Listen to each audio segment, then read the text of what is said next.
మరో బ్రేకింగ్ చూస్తున్నాం. కాంగ్రెస్ లోకి వలసలు కంటిన్యూ అవుతున్నాయి. ఇవాళ గ్రేటర్ పరిధిలోని సేదింగంపల్లి బీఆర్ఎస్ ఎమ్మెల్యే అరికపూడి గాంధీ హస్తంగూటికి చేరుతారని తెలుస్తోంది. జూలై 12న Rajendranagar BRS MLA CM Revanth Reddy సమక్షంలో కాంగ్రెస్ లో జాయిన్ అయ్యారు. అరికపూడి గాంధీతో పాటు మరో 2 ఎమ్మెల్సీలు, పలువురు కార్పొరేటర్లు కూడా కాంగ్రెస్ లో చేరతారని టాక్ వినిపిస్తోంది. ఇక నిన్న అరికపూడితో ఖమ్మం జిల్లాకు చెందిన ఎమ్మెల్సీ తాత మధు మరో ఎమ్మెల్సీ భేటీ అయ్యారు. వీరు ముగ్గురు ఇవాళ కాంగ్రెస్ లో జాయిన్ అవుతారని ప్రచారం జరుగుతోంది. ఎమ్మెల్యే అరికపూడి గాంధీ కాంగ్రెస్ లో చేరితే బీఆర్ఎస్ ను వీడిన ఎమ్మెల్యేల సంఖ్య 9కి చేరుతుంది. జూలై 24 నుంచి బడ్జెట్ సమావేశాలు ఉన్నందున అప్పట్లోగా చేరికలు కంప్లీట్ చేయాలని కాంగ్రెస్ భావిస్తోంది.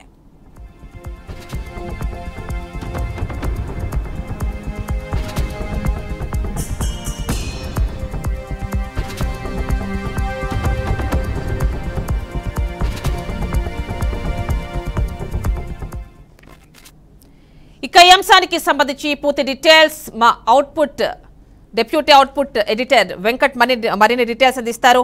వెంకట్, చెప్పండి. నిన్న చూసాం ప్రకాష్ గౌడ్, ఈ రోజు అరికెపూడి గాంధీ జాయిన్ అనేది కన్ఫర్మ్ అయిపోయింది. మొత్తంగా అరికెపూడి గాంధీతో పాటు కలుపుకుంటే మొత్తానికి 9కి చేరిపోతుంది కదా నంబర్. మరంటే ఈ అసెంబ్లీ ఆర్థిక బడ్జెట్ కి సంబంధించి సమావేశాలు అయ్యే లోపు వాళ్ళు అనుకున్నట్టుగా నంబర్ రీచ్ అవుతారు అనుకోవచ్చా? ఏమిటి, ఎలాంటి అప్డేట్స్ ఉన్నాయి, ఇవ్వండి. బీఆర్ఎస్ పార్టీకి వరుసగా షాకులు మెషాలు తగులుతూ ఉన్నాయి. నిన్న సాయంత్రం రాజేంద్ర నగర్ ఎమ్మెల్యే ప్రకాష్ గౌడ్ ఆ పార్టీని వీడి కాంగ్రెస్ లోకి వెళ్ళడం జరిగింది. ఇప్పుడు శేర్లింగంపల్లి ఎమ్మెల్యే అరికెపూడి గాంధీ వరుసగా ఆయన 2014 నుంచి వరుసగా 3 సార్లు hattrick MLA Serilingampally MLA Arekapudi Gandhi ఆయన కూడా కాసేపట్లో రేవంత్ రెడ్డి సమక్షంలో కాంగ్రెస్ పార్టీలో జాయిన్ అవుతున్నారు. ప్రధానంగా ఇప్పటి వరకు మీరు అన్నట్టుగానే ఆల్మోస్ట్ ఈయన చేరికతో మొత్తం 9 మంది బీఆర్ఎస్ పార్టీ నుంచి కాంగ్రెస్ లోకి వెళ్ళిపోతున్న వారి సంఖ్య 9కి చేరుకోబోతుంది ఈయన కాసేపులో జాయిన్ అయిన తర్వాత. సో నిజానికి అసెంబ్లీ ఎన్నికల్లో 39 మంది వాళ్ళు గెలిచారు. కంటోన్మెంట్ ఎన్నికల బై ఎలక్షన్స్ లో గెలిచిన సీటు కోల్పోవడంతో ఆ సంఖ్య 38కి పడిపోయింది. ఆ తర్వాత 9 మంది వరుసగా 1 by 1 దాన నాగేందర్, కరీం శ్రీహరి, తెల్ల వెంకట్రావు, పోచారం శ్రీనివాస్ రెడ్డి, ప్రకాష్ గౌడ్, సంజయ్ కుమార్, ఈ విధంగా మొత్తం కూడా ఆల్మోస్ట్ 9 మంది చేరిపోతున్న నేపథ్యం చేరిన నేపథ్యంలో ఆ సంఖ్య 29కి పడిపోయింది. సో బీఆర్ఎస్ పార్టీకి నిజంగా అంటే ఎలక్షన్స్ లో అదే అసెంబ్లీ సమావేశం లోపల ఏదైతే ప్రతిపక్ష పార్టీకి కావాల్సిన హోదా కూడా మిగులుతుందా లేదా అనే డైనమో పడిన పరిస్థితి కనిపిస్తుంది. నిజానికి 15% అసెంబ్లీలో సంఖ్యాబలం మొత్తం అసెంబ్లీ ఏదైతే కెపాసిటీ ఎంతైతే ఉంటుందో దాంట్లో 15% మినిమం ఉంటే కానీ వాళ్ళకి ప్రతిపక్ష హోదా వచ్చే పరిస్థితి కనిపించట్లేదు. మన ఇప్పటికైతే ప్రతిపక్ష హోదాతో సెక్యూర్ గానే ఉన్నట్టు 29 మంది నెంబర్స్ 39 మంది కాస్త 29 అయ్యారు కాబట్టి ఖచ్చితంగా ఇప్పటికైతే ఉన్నట్టే. కానీ మున్ముందు ఏం జరుగుతుంది, మున్ముందు ఎంతమంది వెళ్ళిపోతారనే ఒక ఆలోచనలో పర్టికులర్ గా కాంగ్రెస్ పార్టీలో చాలా బలమైన వాదనలు వినిపిస్తూ ఉన్నాయి.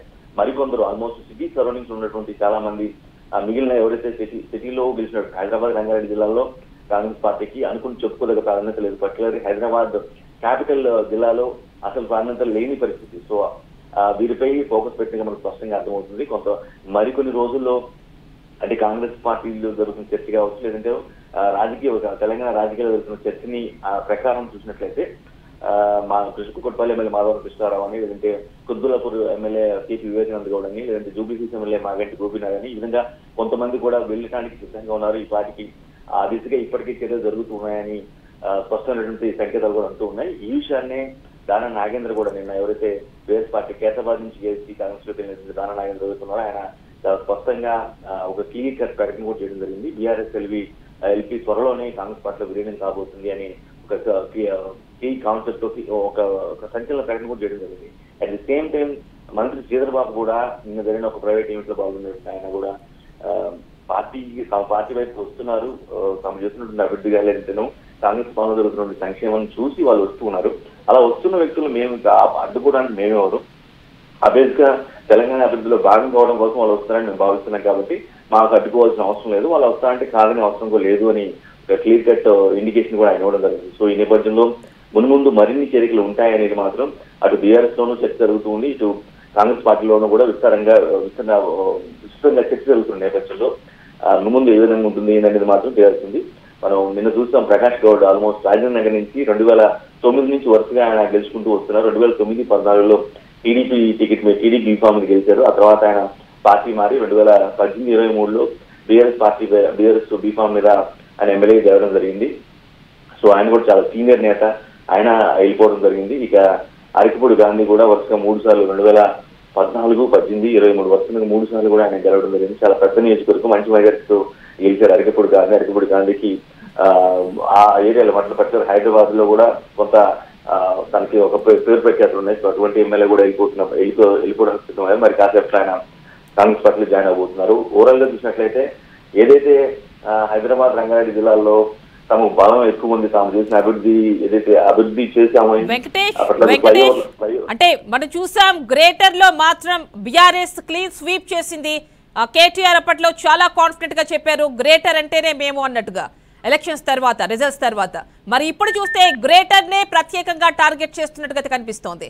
అందరూ కూడా గ్రేటర్ అంటే గ్రేటర్ లో అసలు బీఆర్ఎస్ కి సంబంధించి ఒక్క ఎమ్మెల్యే కావచ్చు, అంటే ఎమ్మెల్సీ కావచ్చు, ఎవరు ఉండకూడదు అనుకుంటున్నట్టుగా అనిపిస్తోంది. ఎందుకంటే ఇప్పుడు ఒక ఇంపార్టెంట్ అంటే చాలా ముఖ్యమైన ఎమ్మెల్సీ కూడా జాయిన్ అవుతున్నారు అనే ఇన్ఫర్మేషన్ వస్తోంది. రైట్, మీరన్నమాట నిజమైన చేయాలి. ఎందుకంటే జనరల్ గా ఏ అధికార పార్టీకి అయినా సరే ఆ స్టేట్ రిప్రజెంట్ చేసే క్యాపిటల్ లో బలం ఉండాలని ఏ పార్టీ అయినా కోరుకుంటూ జనరల్ గా ఆశిస్తూ ఉంటుంది. కానీ ఇక్కడ తెలంగాణ లో మన జరిగిన ఎన్నికలు ఏంటంటే మొత్తం హైదరాబాద్, రంగారెడ్డి జిల్లాలో 2-3 స్థానాలు మినహాయించి హైదరాబాద్ జిల్లా మొత్తం, అదేవిధంగా రంగారెడ్డి జిల్లా మొత్తం కూడా బీఆర్ఎస్ స్వీప్ చేసింది. కానీ మిగతా జిల్లాలు మొత్తం కూడా వన్ సైడ్ గా ఆల్మోస్ట్ కాంగ్రెస్ వైపు ప్రజలు తీర్పిచ్చారు. సో ఇక్కడ ఏదైతే స్టేట్ క్యాపిటల్ ఉందో, క్యాపిటల్లో లేకపోవటం అనేది, వాళ్ళ ప్రాతినిధ్యం లేకపోవడం అనేది కూడా ఒక పెద్ద షాక్ గానే భావించాల్సిన అవసరం ఉంది. ఇదే విషయం చాలా సార్లు ముఖ్యమంత్రితో పాటుగా ఆ పార్టీ కీలక నేతలు కూడా తమని హైదరాబాద్ లో నమ్మలేదు. రంగారెడ్డి జిల్లా ఏదైతే రాష్ట్రానికి కీలక స్థానంగా ఉన్నటువంటి హైదరాబాద్, రంగారెడ్డి జిల్లాలో తమను ప్రజలు నమ్మలేదనే విషయాన్ని తాము చెప్పినట్టు మాటలు, లేదంటే తాము సంభవ్ టీఆర్ఎస్ మాటలకో లేదంటే టీఆర్ఎస్ పథకాలకో లొంగిపోయారు తప్పించి తమ మాట నమ్మలేదని ముఖ్యమంత్రితో పాటు చాలా మంది కీలక నేతలు మంత్రులు కూడా చెప్పడం జరిగింది. ఈ క్రమంలో ఖచ్చితంగా స్టేట్ క్యాపిటల్ లో ప్రాతినిధ్యం ఉండాలి, బలంగా ఉండాల్సిన అవసరం ఉందని కూడా ఆయన 2-3 సార్లు గతంలో కూడా చెప్పారు. ఈ పాయింట్ ఆఫ్ లోనే వరుసగా ఆకర్ష్ గులాబీ లాగా ఒక టీం తీసుకుని ఓపెన్ గా మేము గేట్లు తెచ్చేసామని ఎప్పుడైతే గతంలో ప్రకటన చేశారో, ఆ ప్రకటన తర్వాత నుంచి 1 by 1 ఒకరి నుంచి ఒకరు వెళ్ళిపోతున్న పరిస్థితి కనిపిస్తుంది. ఇప్పటికే మనం చూసాం ఖైరతాబాద్ ఎమ్మెల్యే దానా నాగేందర్ అందరికంటే ముందుగా వెళ్ళిపోయారు. ఆయన స్టేట్ లో ఒక క్యాపిటల్ లో ఒక కీలక స్థానం నుంచి ఆయన ఎమ్మెల్యేకి గెలవడం జరిగింది. బీఆర్ఎస్ నుంచి ఆయన కూడా వెళ్ళిపోయారు. ఈ విధంగా ఇప్పుడు ప్రకాష్ గౌడ్ రాజేంద్ర నుంచి, అదేవిధంగా శ్రీలింగపల్లి, అరకపూడి కానీ కొన్ని రోజులకి కుద్దులాపూర్ కానీ, లేదంటే జూబ్లీ హిల్స్, లేదంటే కూకట్పల్లి, కొన్నిసార్లు ఏవైతే ఉన్నాయో ఇవన్నీ కూడా ఇటువైపుకి కాంగ్రెస్ వైపు జాయిన్ అవడానికి సిద్ధంగా ఉన్నట్టుగా స్పష్టంగా అర్థమవుతుంది. సో ఎమ్మెల్సీలు కావచ్చు, ఎమ్మెల్యేలు కావచ్చు, హైదరాబాద్ నుంచి ఖచ్చితంగా చాలా పెద్ద ప్రాతినిధ్యం ఉండాలి అని కాంగ్రెస్ పార్టీ బలంగా ఆశిస్తుంది. ఆ క్రమంలోనే ఈ విధంగా ఈ చేరికలు మొత్తం కూడా ఎంకరేజ్ చేసినట్టుగా స్పష్టంగా చూడాల్సిన అవసరం ఉంది. అయితే ఇందులో చేరే వాళ్ళలో ఎక్కువగా టీడీపీ నుంచి ప్రాతినిధ్యం వహిస్తున్నారు. టీడీపీలో టికెట్లు కొన్ని గెలిచిన వ్యక్తులు గతంలో 2014 వరకు, ఆల్మోస్ట్ 2014-18 ఎన్నికల వరకు కూడా కొంతమేరకు టీడీపీ తెలంగాణ ప్రభావం చూపించింది. సో ఆ పార్టీ బీఫామ్ మీద నుంచి గెలిచిన వ్యక్తులు కూడా చేరికల్లో వాళ్ళే ఎక్కువ ఉన్నారు. నాగంటి గోపీనాథ్ కావచ్చు, అరకపూడి గాంధీ కావచ్చు, ప్రకాష్ గౌడ్ కావచ్చు, రేపు ఒకవేళ మాధవరం కృష్ణారావు కూకట్పల్లి ఎమ్మెల్యే మాధవరం కృష్ణారావు కావచ్చు, లేదంటేనేమో కుర్దులాపురం కేపీ వివేకానంద గౌడ్ కావచ్చు, వీరందరూ కూడా ఆల్మోస్ట్ టీడీపీ బీఫామ్ నుంచి గతంలో నెక్కిన వాళ్ళే కూడా ఆ తర్వాత రాజకీయ పరిస్థితుల్లో బీఆర్ఎస్ వెళ్ళిపోవడం, బీఆర్ఎస్ లో కొనసాగడం జరిగింది. బట్ అనూహ్యంగా బీఆర్ఎస్ 2023 ఎన్నికల్లో ఆ పార్టీ అంటే 10 ఏళ్లు పాలించిన తర్వాత పార్టీ అధికారాన్ని కోల్పోయింది. కాబట్టి వారి స్వప్రయోజనం అనుకోవచ్చు, లేదంటే రాజకీయ ప్రయోజనాలు అనుకోవచ్చు, లేదంటే నియోజకవర్గ అభివృద్ధి రైట్ వెంకటేష్, థ్యాంక్ యూ.